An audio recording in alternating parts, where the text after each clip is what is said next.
राजा और आलसी प्रजा। बहुत समय पहले की बात है। एक दूर देश में एक शक्तिशाली और न्यायप्रिय राजा राज करता था। उसका नाम राजा वीरसेन था। राजा अपने राज्य की भलाई के लिए हमेशा चिंतित रहता था।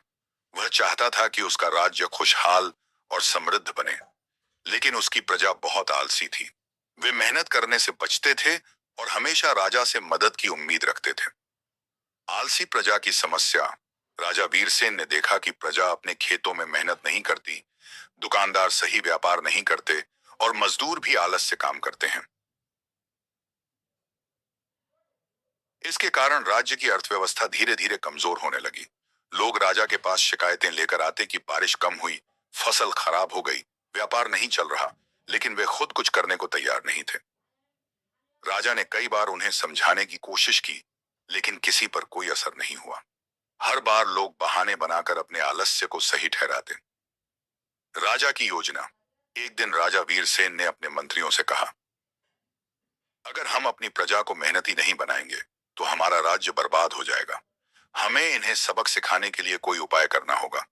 राजा ने पूरे राज्य में घोषणा करवाई, कल सुबह महल के सामने सभी नागरिक इकट्ठे हों। कुछ बच्चे नहीं हूं, क्योंकि मैं एक महत्वपूर्ण घोषणा करने जा रहा हूं। कूड़े से भरी सड़क। रात के समय राजा ने अपने सेवकों को आदेश दिया कि महल के सामने जाने वाली मुख्य सड़क पर एक बड़ा पत्थर रख दिया जाए और उसके नीचे बहुत सारे सोने के सिक्के छिपा दिए जाएं। सुबह जब लोग वहां पहुंचे तो उन्होंने देखा कि सड़क पर एक बड़ा पत्थर रखा है, जिससे रास्ता बंद हो गया है, लेकिन किसी ने उसे हटाने की कोशिश नहीं की। सबने यही कहा, यह राजा का काम है, हमें क्यों मेहनत करनी चाहिए। राजा को खुद इसे हटवाना चाहिए। हमें कोई और रास्ता ढूंढना चाहिए। और वे पत्थर को देखकर ही किनारे से निकलने लगे। एक गरीब किसान की मेहनत। कुछ घंटों बाद एक गरीब किसान वहां से गुजरा। वह बहुत ईमानदार और मेहनती था। जब उसने पत्थर देखा तो सोचा, अगर यह रास्ते से हट जाए तो सभी को आने जाने में आसानी होगी। उसने अपनी पूरी ताकत लगाई, लेकिन पत्थर बहुत भारी था। उसने गांव से कुछ और लोगों को बुलाया और मिलकर उन्होंने पत्थर को हटाया। जैसे ही पत्थर हटाया, नीचे सोने के सिक्कों से भरी थैली निकली।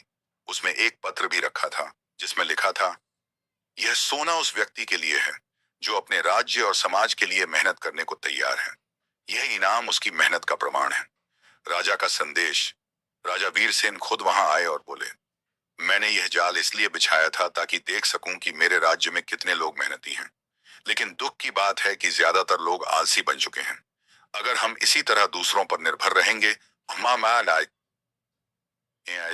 तो हमारा राज्य बर्बाद हो जाएगा। राजा की बात सुनकर सभी को अपनी गलती का एहसास हुआ।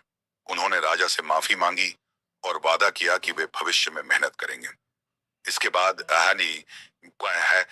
बाद राजा ने सख्त नियम बनाए कि जो भी व्यक्ति आलसी होगा उसे कोई सरकारी सहायता नहीं मिलेगी। धीरे धीरे राज्य की स्थिति बदल गई। लोग मेहनती बन गए और राज्य फिर से समृद्ध हो गया। कहानी से सीख। 8, मेहनत का कोई विकल्प नहीं होता।